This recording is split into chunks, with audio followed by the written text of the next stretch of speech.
4 other people are on besides us. It's a little low, but it's already 5 after. So, Sure. I mean, I can start or wait. Either works for me. what do you think? Wait 2 more minutes? Sure.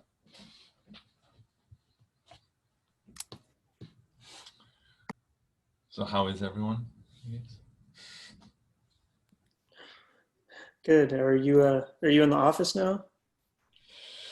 So I've actually been remote ever since I came back from Microsoft. Okay. So Where I are guess the answer is yes, but but it's my home office. So where are you physically? Minnesota. Ah, Yeah. that's a popular place. Oh, I know. I know. It's Which part? so I'm like 45 minutes southwest of the Twin Cities. Okay. So it's yeah, it's wild. I don't know if people still believe Minnesota nice, after all this. It's crazy. Crazy, crazy. It's nicer to be like positive, or like in the center for like positive publicity, like the Mayo Clinic doing something. Oh well.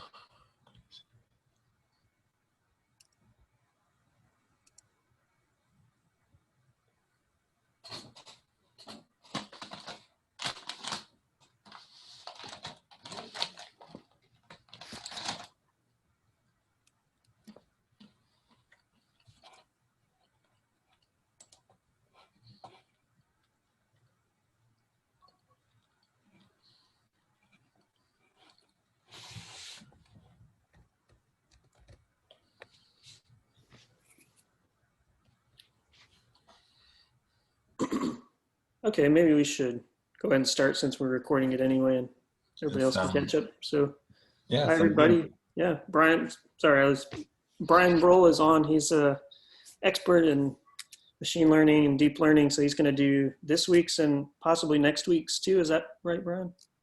I know I'm doing this one. I know I'm doing reinforcement learning, but Okay.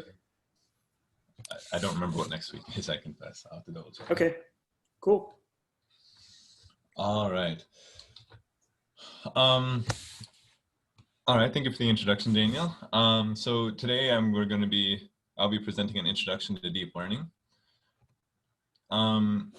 So basically, as a quick overview of the plan that I plan on taking is first discussing some of the background, which will be pretty familiar if you did the reading from the hands-on ML book, and then getting into some of the basics. So like neural network representation and inference. So in other words, focusing on more like what is a neural network and some of those kind of higher level questions. And then shifting into optimization or actually training the neural network. You sometimes seem to see this split in like theoretical papers and stuff as well, where one question is more about like expressibility and things like that. And then the other question is, can we actually learn what we want to learn? And then I'll end with some hands-on examples and demos, and there are a few other topics too, right at the end in this last slide that I suspect we'll get into with some of these examples and demos. But anyway. All right, so starting with the background, neural networks, although they're really popular right now, were initially introduced in 1943, so quite a while back, by like a neurobiologist and a mathematician who were looking at basically a different like model of computation, or really calculus, I guess is what the terminology they used at the time.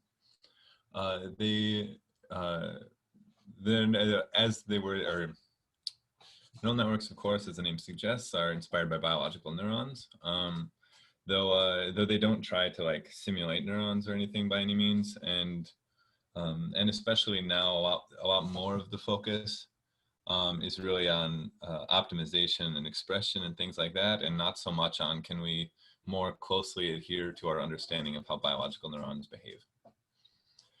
Now, neural networks fell out of popularity for a while in favor of different approaches like support vector machines and things like that. There are a couple downfalls, neural networks can be notoriously data hungry for one. They also are pretty prone to like overfitting and things like that, which can make it a little bit trickier.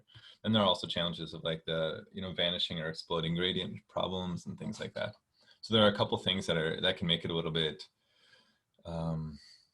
tricky to train them, and even more of an issue before people had quite as powerful like GPUs and smaller data sets and things like that. But of course, now with the increase in the like big data and better GPU performance and things like that, there have been some really impressive demonstrations of what you can achieve with deep learning or neural networks. I don't know, across the board, you know, from like reinforcement learning to supervised learning to things like that. All right. Now, so I'm not used to using the, you know, raise hand thing. I'm sure I'll see a notification or something, but if anyone has a question or has any questions at any point, feel free to just like jump in or raise your hand or do whatever you can to ask it now anyway. So now getting into some of the basics. Not as much about the context and the history, but of the neural networks themselves. Deep learning is the use of an artificial neural network with more than 2 hidden layers. At least that's the like, kind of classical definition. Most commonly used architectures now meet this criteria for being deep. It's not something that I'm used to people like splitting hairs about. Like most neural networks are deep neural networks, so sometimes it's used almost interchangeably. A neural network is composed of these layers, and I've been using this term without just defining exactly what it is. Essentially, a layer is a differentiable operation. And this includes both linear and nonlinear operations. An example, it's like an example of a nonlinear operation here would be like hyperbolic tangent, or it would be like the max between 0 and the number, like just as some simple examples. Now, the most common layer that you see in neural networks is just simply a matrix multiplication or matrix vector multiplication, followed by some sort of nonlinearity. And in neural networks and deep learning, they refer to this nonlinearity as an activation function. Now, I have a figure that's trying to capture some of this, and I'll pull up the interactive version later, but essentially, this is one visualization of a layer in a neural network. Now, in this case, each square represents a number. So the one on the left, these x1 and x2, as you might suspect, are 2 input features. So in other words, x1 is a scalar, x2 is a scalar, and together, of course, they make up the one piece of input data, which is a vector. Now, the output of this layer are these 4 squares on the right. Now, these 4 squares on the right are computed, or the value for each of these scalars is computed by simply taking the connection to the input scalar and treating that as they refer to this as the weight. You multiply that by the value. So in other words, the scalar on the right in any of these squares is simply like a linear combination or a weighted sum of the input features. Now, after computing this sort of weighted sum for a single scalar, then you perform some sort of nonlinearity, again, like hyperbolic tangent or things like that, like sigmoid is another example of a function that you might use. And then this represents the output of that neuron in that layer. All right, I hope that makes sense to everyone and also wasn't overly, I don't know, boring. Sorry, it's harder to gauge feedback and stuff when you're giving a presentation over Zoom, but oh well. I'll take everyone's silence as an indication that there are no questions and we can just continue. So I wanted to be a little explicit because I mentioned what these layers are, but there are different abstractions or representations that people use for neural networks. I want to be really explicit about what these are. So, so I started by introducing them by saying that a neural network is composed of these layers, and now these layers are these sort of differentiable operations or a differentiable function, really. And then I started using Neuron, but it wasn't really explicit about what it was. This slide shows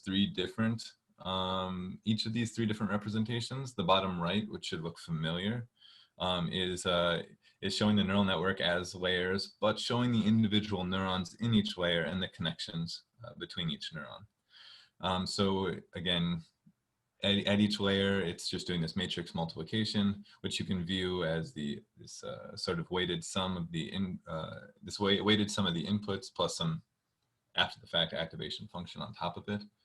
On the left, we have a visualization of a neural network that's just using layers. So these would be like, so these layers, or this terminology specifically here, is referring to the same terminology, or is the same terminology used in like the Keras library. So dense being like a linear operation or a fully connected layer. So this is saying that it's essentially a matrix multiplication where you have 1096 output units as opposed to the 4 in the example in the lower right. And then you can see that there's a ReLU activation. ReLU is the max between 0 and the number.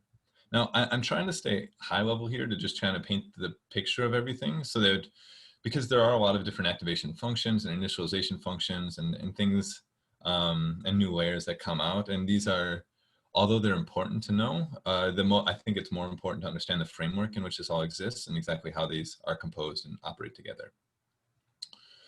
Anyway, so this layer representation on the left is equivalent really to this this equation in the top right. So here we have some x representing this capital X, which is representing your input vector. Now here I'm just saying L1 is kind of the function representing your layer, or the basically the function performed by layer 1, which is of course first applied to X, and then layer 2 is applied on top of layer 1, all the way up to layer N. Now this is a pretty simple one. There's not any branching or things like that, and this can get more complicated, but just as a simple example. And of course, that's the same as just the use of L to represent these functions was just to try to make it really obvious that each of these functions corresponds to a layer. But obviously, we could switch to a more standard notation and use F. All right. Now, we've talked a lot about regression and classification. And neural networks here can be used for, so there are some models, of course, which are only suited for one or the other. Now, neural networks can certainly be used for both regression and classification, and which one they're used for really depends on two things. One is the neural network architecture. So like, what is the actual output of the network? If you're doing something like, so actually if we hop back a slide, I probably should have selected or expanded the last layer in the figure on the left. But if supposing this expanded, dense, or fully connected layer was the last layer in our network, this would likely mean that we're either it would mean that this network produces a vector with 1096, or composed of 1096 scalars, which means that we're doing one of two things. We're either doing a regression problem where we're trying to predict what vector, or so produce some sort of vector of this size as the output, or we could be doing a classification problem with that many classes, which is both of which are probably pretty unlikely, honestly. But anyway,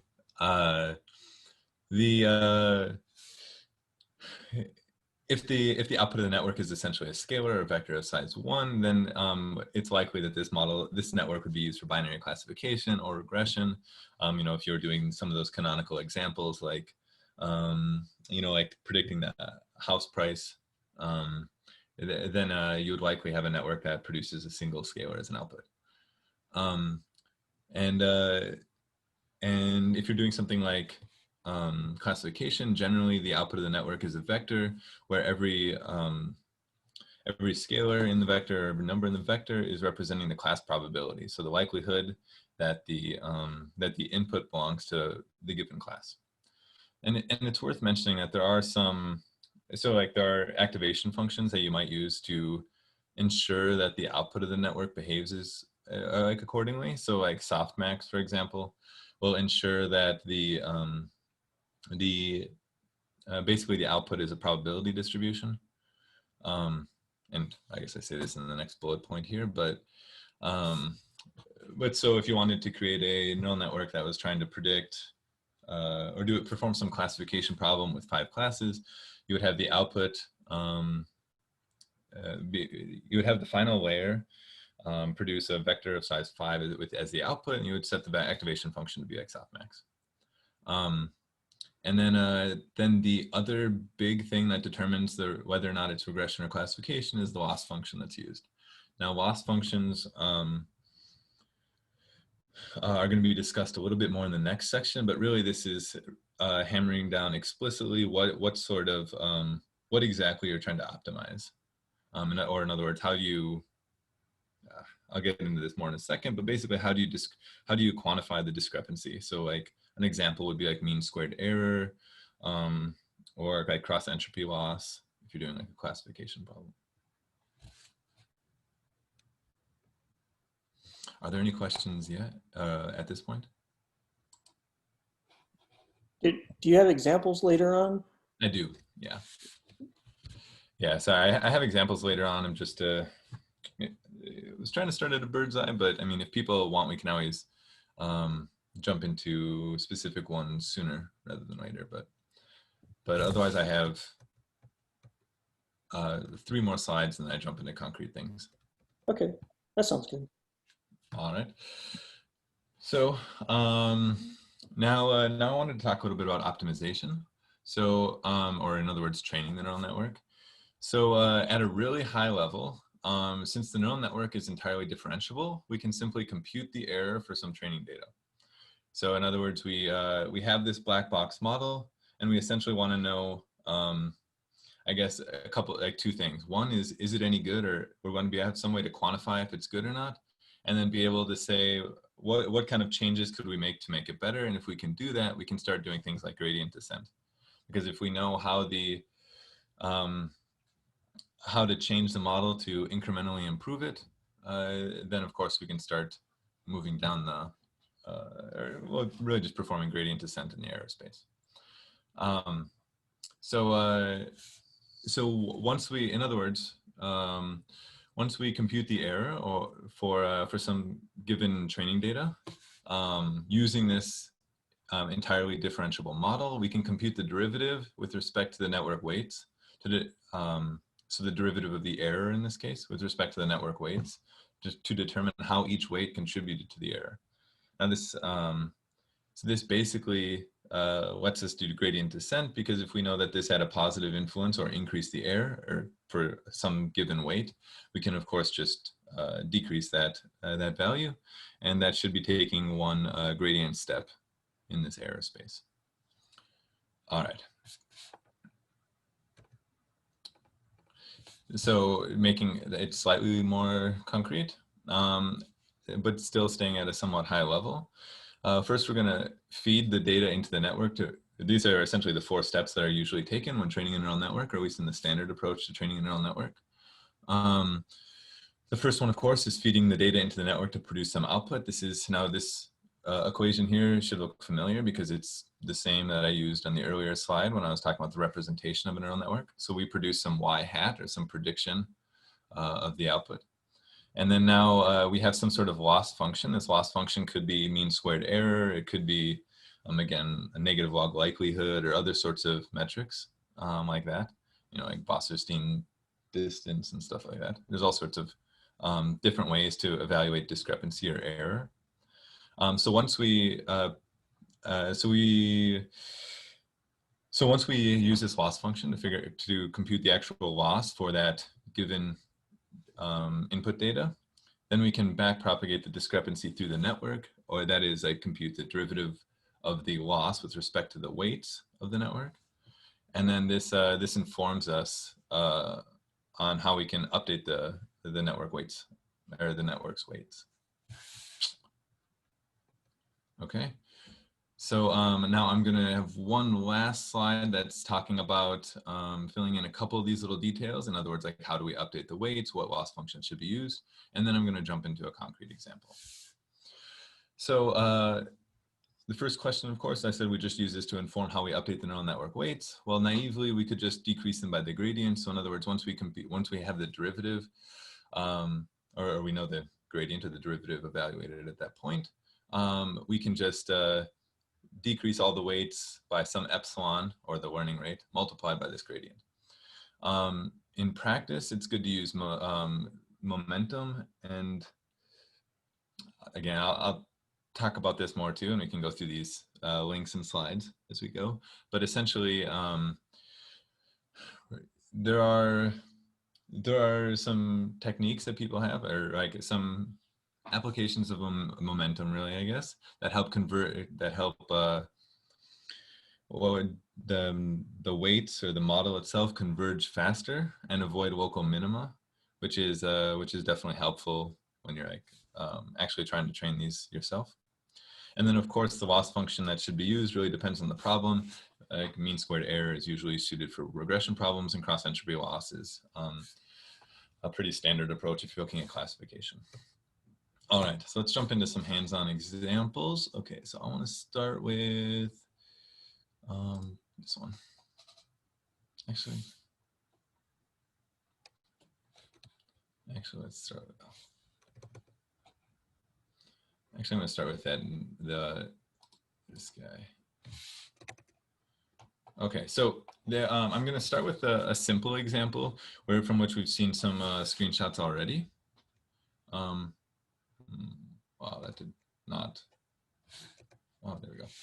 All right, so some of the screenshots that I took for the neural network were from this. This is the neural network playground using TensorFlow.js in the browser. So essentially, this will let you. It gives you some example data here on the right, shown in this the figure here on the right. And essentially, we want to take this data that's not linearly separable and see if we can separate it with the neural network. That is, we want to classify the blue dots in one class and the yellow dots as a different class. So we're doing binary classification in this space where we have X and Y passed as inputs. Here we can specify the learning rate, the activation function to use, any regularization, and things like that. And we can also, of course, add layers and do other things as well. But if we just train this, we can actually watch how the decision boundary shapes, which is kind of a nice little visualization. Now all right, so these weights are shown by the thickness of the lines, and essentially, this isn't as valuable of a demonstration, I think, as some of the ones to come where we're actually going through the code hands-on, but I do think it's a nice demo to see the, to we see the structure of the neural network and see how it can be used for a single problem, things like that. So hopefully people find that somewhat informative. What is the learning rate? What is the learning rate? Yeah. Do you mean by what the value, or what does it do? So what does it mean? So the learning rate means that, here, let's see. I'm going to show you this one so I can, wait. Here we go. I'm going to pull this guy up and show it. All right. So ignore a lot of these big things. I just want to show a figure so I don't just have to say imagine. Okay. All right, so so if you look at this figure here on the left, so the learning rate determines the size of the step that you take when you're performing gradient descent. Does that make sense? Yeah. Okay, so it's. Okay. Yeah, I mean, I guess I didn't really need a figure for it. I was gonna use some of these that talk about momentum, but so like. So big learning rates, of course, can kind of overshoot, and small learning rates will take forever to converge. There are techniques like momentum, which are generally a good practice. And this is a post that's talking about an overview of a variety of different optimization algorithms focusing on a lot of momentum techniques. So like, so for example, here on the left, we have something where it's showing how we have a sort of topological view of the error space. So we actually want to get to the center, and we're starting over here on the far left. Now, if we take the gradient and take a big step in that direction, since the shape is not circular and it's kind of distorted, we'll actually move further forward than we will to the right. Does that make sense? Yeah. So, so this is showing how you can kind of oscillate back and forth and very slowly move towards the center because of this distorted space. Now, it's also worth noting that this is where normalization is also a big deal as well. Because if you don't normalize, these ravines will be like terribly huge. Yeah. Now, when you start including things like momentum, there are a variety of different techniques and a lot of them behave slightly differently, but essentially what you do is, like with this simple case, it's just adding basically the gradient from the last step as well. So you can see that the oscillating over the center, like horizontal axis, kind of cancels out, but it does increase the size.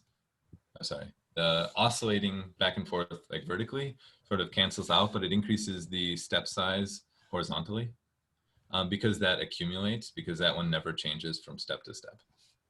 Right.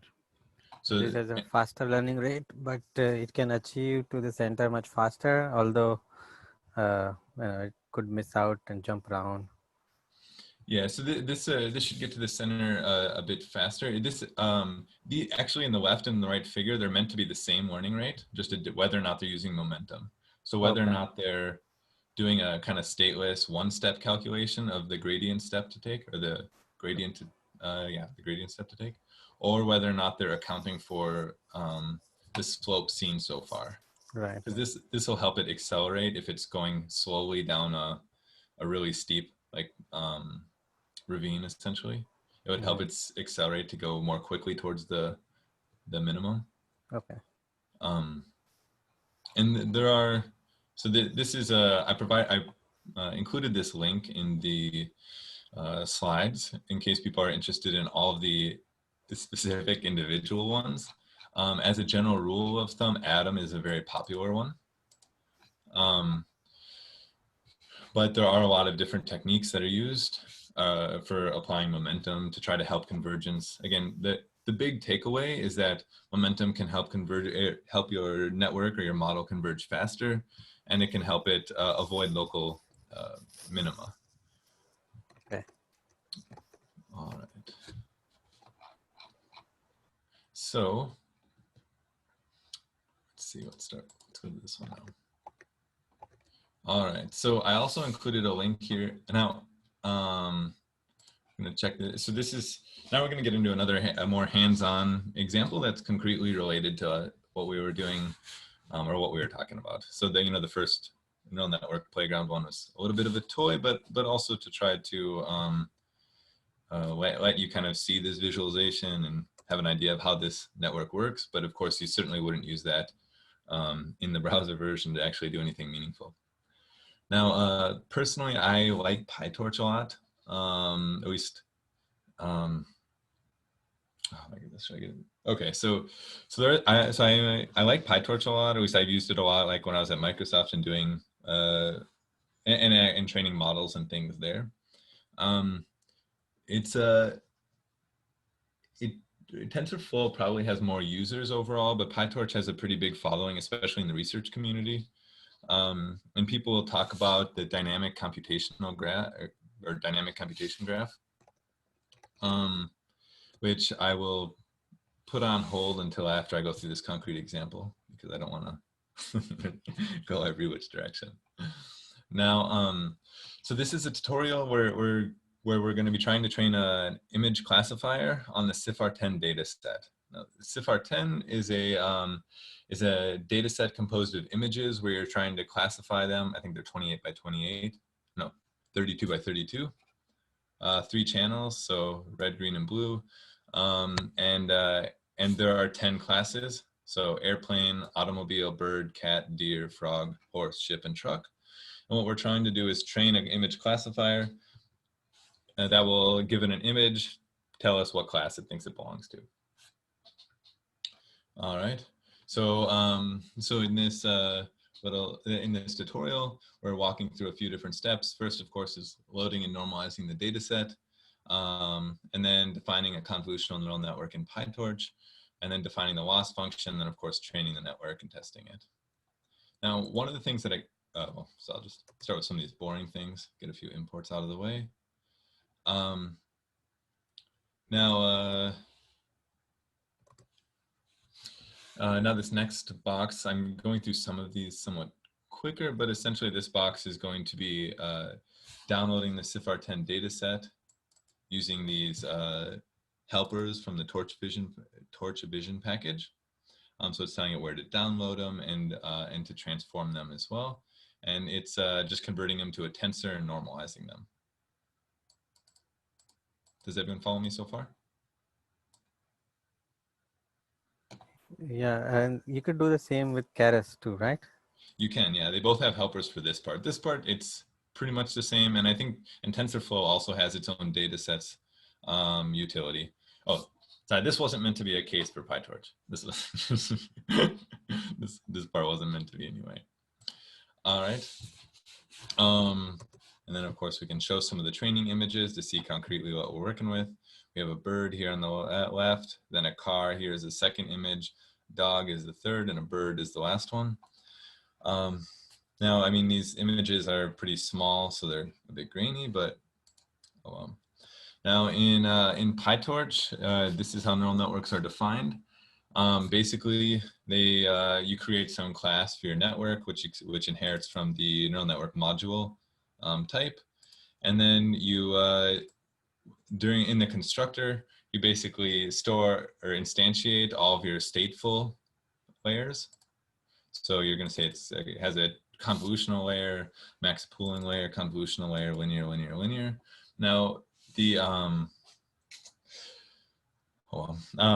now the details of the convolutional layer aren't hugely important for this tutorial, but essentially convolutional layers are looking for, they're basically learned feature extractors from two-dimensional input. So in this case, since we have a matrix input, they'll be looking for things like edges or small shapes like that. And then we end with a few linear layers that are just kind of stacked on top of each other, where the last linear layer has 10 outputs. So these are number of inputs and number of outputs. And since we're, again, predicting 10 different classes, we certainly want to end with 10 different outputs from the network, where each one, in this case, is going to correspond to the probability that the input belongs to that class. And now also following PyTorch convention, you define a forward method, which is basically given an input, and then given that input, you return the output. So here they just essentially invoke all of these functions, because these instantiated layers are all, like every layer is a differentiable function, and that's true in PyTorch as well, where every layer is actually a Python function. So we can just invoke the first convolutional layer on the X input, use ReLU as an activation function, or nonlinearity in between these anyway. And then we can use our pooling layer and then send the next, and then pass the input to the second convolutional layer, second nonlinearity, second pooling. What's the pooling layer do? So pooling, okay, so pooling basically, I mean, at a conceptual level, what it's doing is it's giving you some invariance to the location. So in other words, it looks over a region and it might return the max in this region. So this max pooling 2D will look over a 2x2 region, and then it'll return the max value in that 2x2 region. Does that make sense? Yeah, okay, thanks.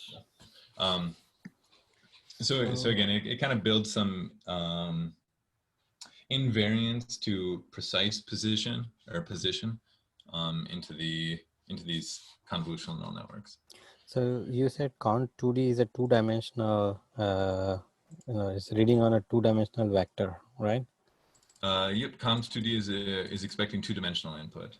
And you could have higher dimensional as well for the convolutional layers? So I've seen cont2D and cont3D. I'm not sure if they have a generic convolutional n dimension. Okay. Do you have a use case in mind? I don't understand it, so I'm just asking. Oh, no worries.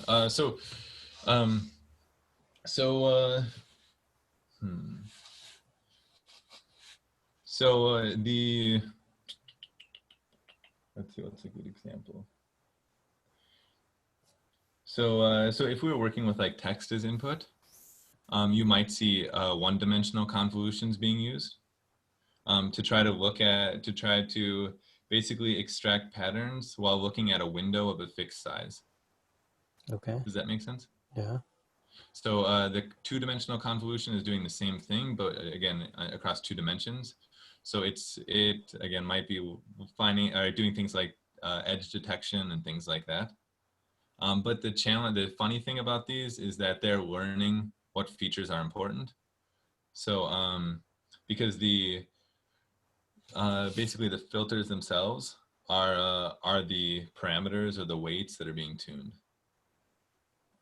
Perhaps I shouldn't have jumped right into a convolutional example. I didn't think anything of it. I was just like, oh, this is a good example. I'm sorry.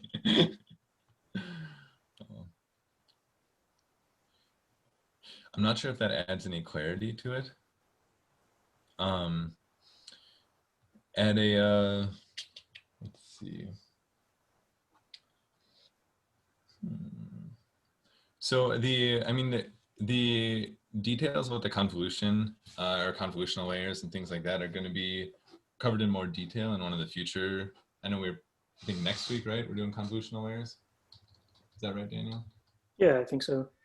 Cool. Or sorry, convolutional neural networks. So I'll cover those more there. I probably shouldn't have used an example that includes convolutional layers here, so I apologize. But at a high level or at a conceptual level, you can think of them as being feature or edge detectors that are learning what edges and what features to select or that are important in the image. If that's not helpful, just don't worry too much about them for now, and just think of them as just another another differentiable function that the neural network has that we're trying to optimize some parameters for. Anyway, so in this forward pass, we essentially just call all of these individual functions to transform the provided input, and then we have this view function, which is basically flattening the input so that it's a vector.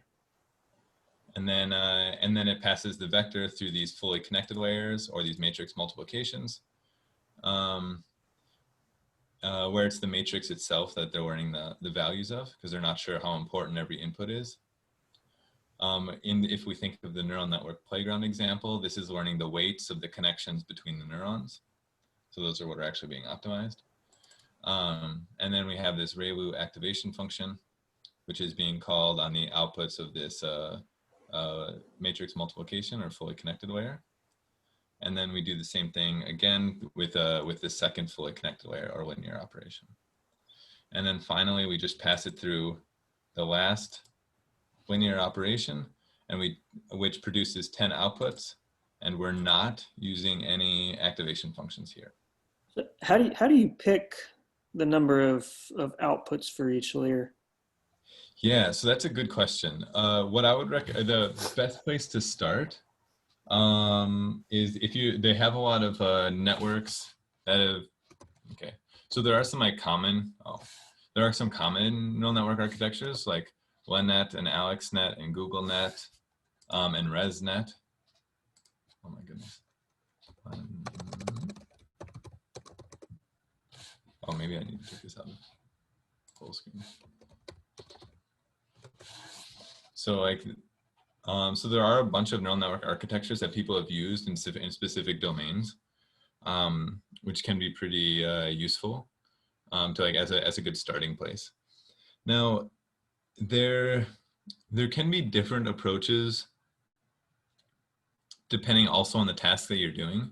So okay, so for example, has anyone heard of an autoencoder?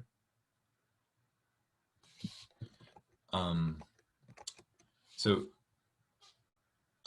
essentially an autoencoder is something where you take a large input. I mean, they would call it a self-supervised problem. So the input data provides the information for what you're the target that you're trying to perform. Now, an autoencoder takes some large input, like, I don't know, suppose you have these images, for example. Suppose we have these images I don't really want to use image data, but it's fine. Okay, so suppose you have these images and you want to learn a more compact representation for them, or learn what's important from them. You can basically take a neural network that starts really large, the same size as the inputs, of course, then squeezes it through a really narrow like bottleneck, and then tries to expand it out again. And then if you train this model where as a regression problem where you're just trying to get the output to match the input, then ideally what the network's doing is learning some meaningful like trends or features of the data in the center that it can do as best as possible to recreate. Does that make sense? Yeah, I think so. As a kind of a conceptual example I like to use with that is like, suppose I had an image and I wanted to convey it to you. I mean, this is kind of like that, but anyway, so suppose I have an image and I look at it and I'm like, okay, this is you know, like a dog and it's a golden retriever and things like that. Now you can already get an idea in your mind about what this might look like. Even though I certainly didn't convey like the however many, I didn't convey the same size of information as if I would have told you like the RGB values for every pixel. So does that make sense? Yeah. Because I'm capturing meaningful features or meaningful characteristics or qualities of the input data. Anyway, so there are a lot of different networks that have been used, and figuring out the actual neural network architecture also can be kind of tricky, and that's why there has been some work in like neural architecture search. There you go. Where people have actually tried to train, like do various techniques to try to learn the neural network to use, or the neural network architecture to use, because it's not always obvious exactly what size they should do, or what the exact values should be for each and things like that. There are rules of thumb and some intuition and things like that that can help for specific problems. But there is still a lot of freedom and space that makes it trickier. I would recommend, if you're actually doing this, to start with as simple a network as you can as possible. Now, I do have a link in here that I'm going to call out when I'm talking about in practice what should be done. So we have this, oh darn, I should open a new tab, but if you check out Andre Karpathy, anyway, has a lot of really good resources on his blog. He, I believe he graduated from Stanford and then was at OpenAI for a bit, and now I think is he the CTO or guy in charge of AI at Tesla? So he has a lot of really good resources for getting started with training like training neural networks, and specifically if you look under the recipe part of this blog, it's quite nice, where he recommends basically how to approach a problem when you're training these neural networks in deep learning. Some of them are not as much about the like architecture and model itself, but like more just like things like really understand your data. Like so you can really understand when there's noisy labels and and what kind of pre-processing is required. This is very much in the same vein that Peter talked about, where he emphasized like in one of the earlier meetings, where he emphasized the amount of work that goes into pre-processing and all these things around machine learning, that sometimes machine learning can be the smaller part. But anyway, then of course recommends like getting some dumb baselines and reproducible things and all that kind of stuff, including human baselines. And my experience at Microsoft was pretty similar. There can be lots of questions when you're trying to use a neural network to solve a tricky problem, like, is this even learnable? Like, do we know that there's enough signal in the input that anything, like neural network or otherwise, could actually produce the right output? And a good way to try to sanity check that, though it's not perfect, of course, because you certainly could get superhuman performance in some of these things, is to try to get humans to do it. Anyway, and then he talks about, of course, the importance of overfitting on some small piece of the data set, and then trying to actually take on the whole thing. Okay. All right, now jumping back to the example. I'm hoping people don't mind these longer tangents to try to answer some of these questions. I'm trying to be thorough with them, but it is tricky because there is a lot to talk about around deep learning in general.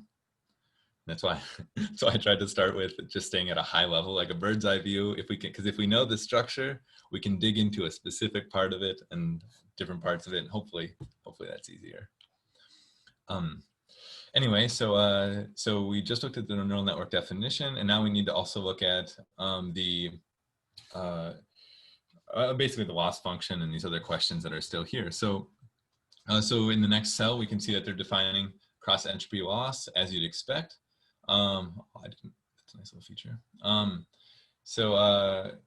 You might be wondering, I mentioned before that usually use softmax to make sure some output of a network fits into a probability distribution or is a probability distribution.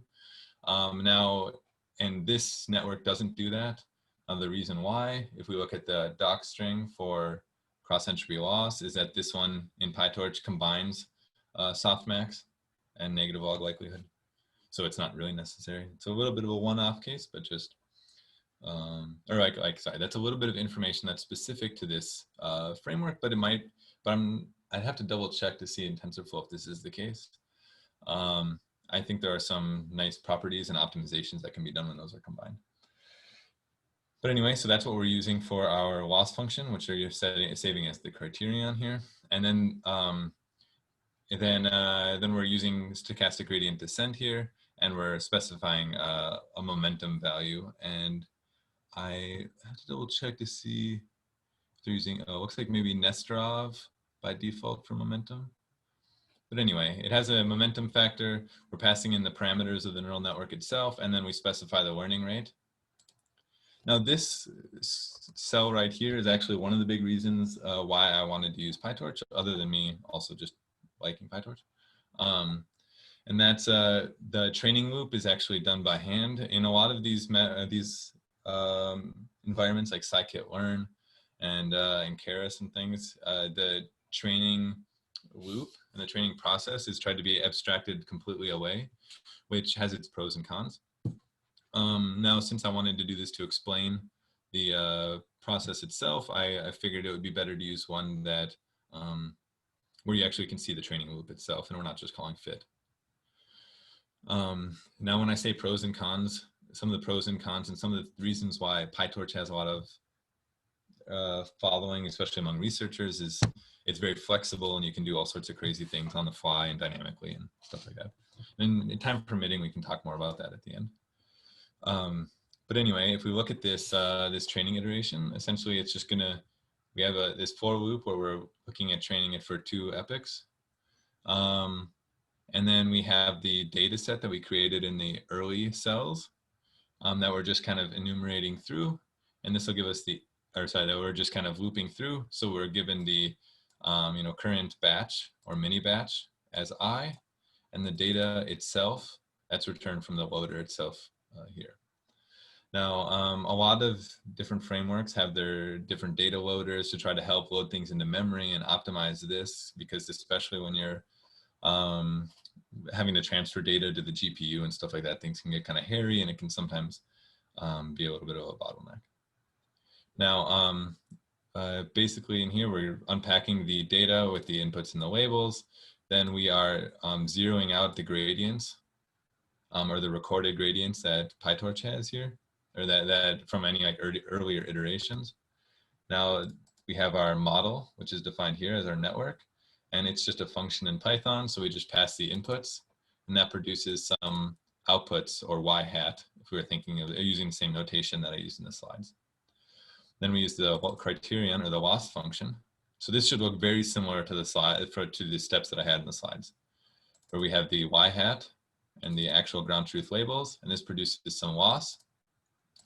Now in PyTorch, the way that they actually take or compute the gradients and essentially do this, or compute the gradients for all of the weights in the network, is they call this backwards step. And that'll, again, compute this derivative of the loss with respect to the weights for every weight in the network.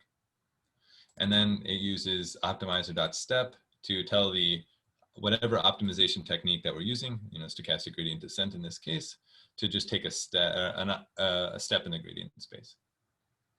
Using the parameters that we defined at the beginning. So we're taking the learning rate of 0.001. We'll be multiplying it by the gradients computed in this from this backward step here.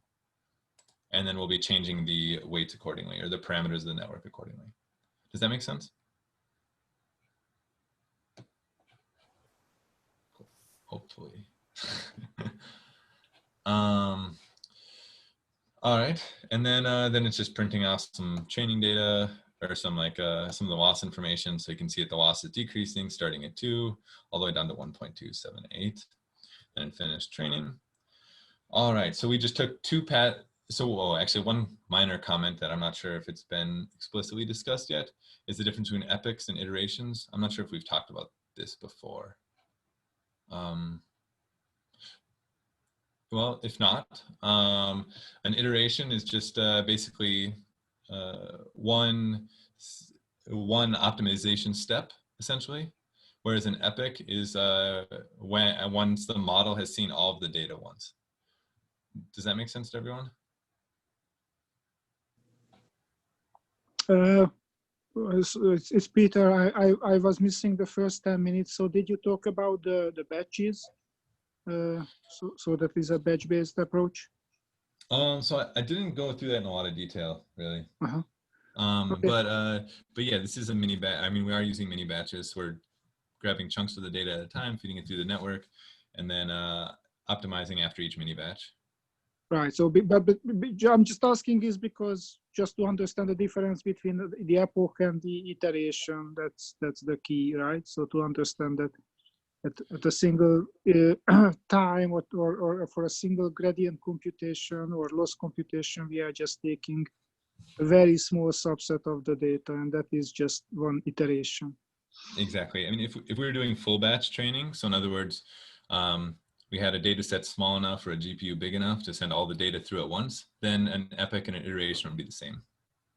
Actually, there is one interesting thing. I rarely saw it in discussions, not today, but in general, when people talk about stochastic gradient descent, and that is inherent in this batch-based approach, that you always look at these loss functions that you want to minimize, right? And with the stochastic gradient descent, you are making these discrete steps, and as you described, there are different optimizers which try to optimize how big step you make, but just keep in mind that when you are doing a batch-based stochastic gradient descent, it's actually not a single surface, because every batch has a slightly different surface. Well, yeah, I mean, I would say it's every batch is an approximation of the actual surface.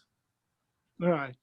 Yeah. But that actually brings interesting issues. This is one of the reasons, for example, you really want to shuffle your data before you do any batch-based stochastic gradient descent. Yeah, definitely. And this is actually really closely related to when I mentioned before, so a while back when I said that, when I was talking about responding to vectorization and saying that that these are all approximations of the gradient, and the batch size can tell how accurate your gradient is. That's exactly what I was trying to refer to. But yeah, so because if you had now you could also argue that since this is a generalization problem, and you're going to run into, in general, when you're doing machine learning, you hope that your model generalizes past the training data. So you could argue that even the entire training data set is an approximation of the space that the model will see in its lifetime. Right. So, but if you don't think about that part, and you just think about the training data as the ground truth, then the mini batch size plays a direct role, or the size of the mini batch will affect the sampling error, essentially. Yes, sometimes actually it helps, because especially the variances of these batches help you to unstuck from a local minimum. So if exactly, yeah, it's like simulated annealing. Yeah.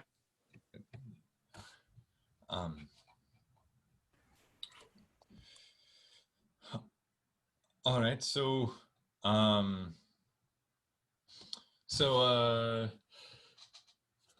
So anyway, after we've trained the neural network, we can just view some images and have it print the ground truth to see how well it actually did. It thinks the one on the left, or wait, let's see here.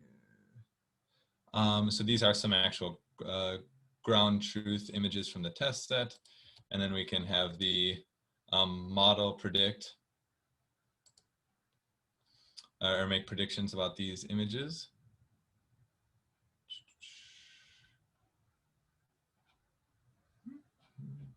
And have it print them. All right, so it thought dog, ship, ship, ship. So it got the middle two right with ship, mistook a cat for a dog, which I would have thought was a mouse, honestly, and a plane for a ship. All right. Now we can actually just evaluate the model and look at just the accuracy. So in other words, how many images did it classify correctly? And now we classified them with 54% accuracy. Now we only did train this model for 2 epochs, which isn't very long at all. And it's always important to consider what what random guess would be. So in this case, random guess, since there's 10 classes, would give you, you'd expect something like 10% accuracy. So this is significantly better than random guess, but of course this isn't optimized very much at all since it's made to be a tutorial. And I'm going to, so now we can also look at the accuracy for each class. And I can step through this code if you want, but basically it's just looking through all the data and then keeping track of the total counts and the correct counts for each of the 10 classes, and then printing them out. So we can see that we have 57% accuracy over the plane class and 67 over car, 29 over bird. So it did pretty badly there, all above random guess though. Now I'm gonna skip the training on the GPU section. This is a bit specific. I mean, unless people care about it, but I think there are more important things that could be discussed, especially since the link is in the slides. All right. Are there any questions with that example before I make the last few comments and then try not to keep you guys too long? All right, if not, so I have a number of other links in this demos and resources sections. Now I was going to, I'm a bit short on time, otherwise I was going to show, I guess I can still show it. So you can, okay, I'll do this.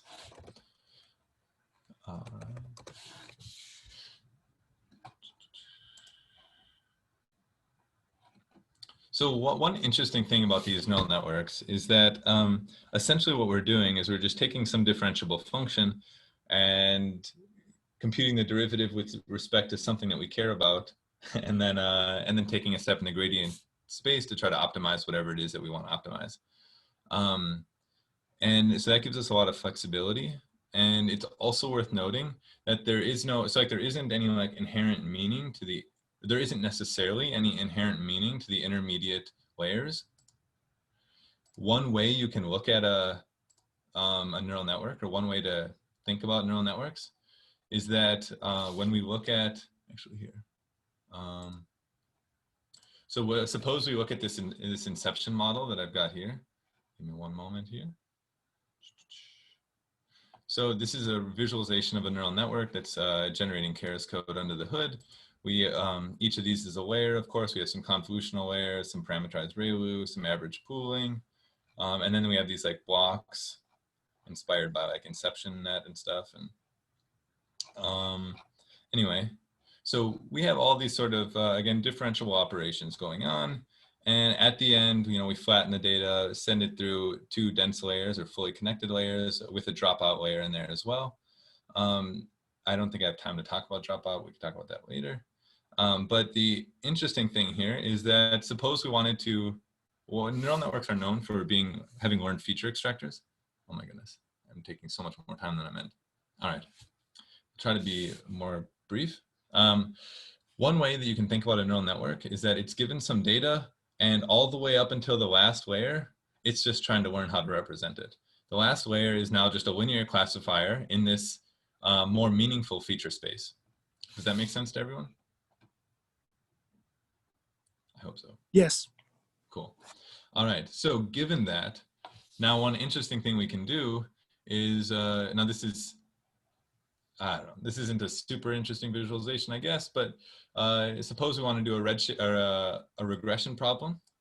One thing we could do is we could use like dimensionality reduction techniques to try to inspect the data. In this visualization, the darker images, I think, are lower values, if I remember correctly, and the lighter ones are higher values. They're squashed between 0 and 1. The domain isn't terribly important here. But we can see that we kind of have this like nasty looking cloud of values. And this is, again, just dimensionality reduction on original, in this case, 5-channel images. Now, we could, now if we want to train a neural network on this, we can, and then when we do, or so we train the network that I just showed you on this data set, we can actually... Sorry, Brian. So these plots are basically the output, the activations before the last fully connected layer? This one is, yep. This is the output for each of the training images before the fully connected layer, the last fully connected layer. Because we're thinking that when the network is, this is what the input data gets converted into before it gets this sort of linear classifier put it on top of it. So now this has been reduced pretty drastically because the last one, if I remember correctly, had a little over 1,000 dimensions. But we can see a slight trend here where we have some darker images in the top right here, and then it curves and they start to kind of lighten. So we do start to see that it learns some sort of meaningful behavior and some sort of more meaningful representation, I should say, of the training data. Now, I'm not saying this model is perfect, but I am saying that one of the cool things about neural networks is if you don't think about them as this is a regression network or a classification network, it's more of just a function that we can differentiate, and then you can view them different ways, such as this this view here, where the last model, or the last layer is just doing is performing some sort of linear classification on top of a whole lot of learned feature extraction. I feel like that was kind of a lot to throw in the last few minutes, but if people have questions, I would love to answer them. Well, in that case, if you are more interested, I have other things here. Now, as a final few comments, I tried to separate in this presentation the inference or what neural networks are in terms of what they compute and stuff, apart from how you train them, because although if you're training any sort of really deep network, you're probably going to want to use backpropagation. One of my coworkers, for example, at Microsoft Research was actually training neural networks with CMAES, which is an evolutionary algorithm. So there are other approaches, and you can really think of them separately. One is you want a neural network that can represent whatever sort of classifier that you want, or regressor, I guess, that you want. And then the other is, can you actually initialize a network to some value that you can then optimize and do gradient descent on until you get close to that desired representation. There's also plenty of discussion around dynamic versus static computational graph, which I skipped over entirely, but it is directly related to PyTorch versus TensorFlow and conversations in that space. And I did throw in the little visualizing learned features. And one last plug before I let you guys go. If you are curious more about automatic differentiation, I do actually have an implementation in NetsBlocks, which is a blocks-based programming environment, where you can do basically gradient descent on these arbitrary functions and stuff like that. Now, I like the neural network playground example. This isn't something that you would use for actually like meaningful problems, but I still presented it here because I kind of skimmed over the whole computing the derivative of the loss with respect to the weights, and if you actually want to see how people do that or how that can be done in a simple language or a simple environment, there's an example there. All right. So with all that said, I think does anyone else have any last questions before I don't know, let you guys go and stop stealing all of your evening or afternoon, late afternoon?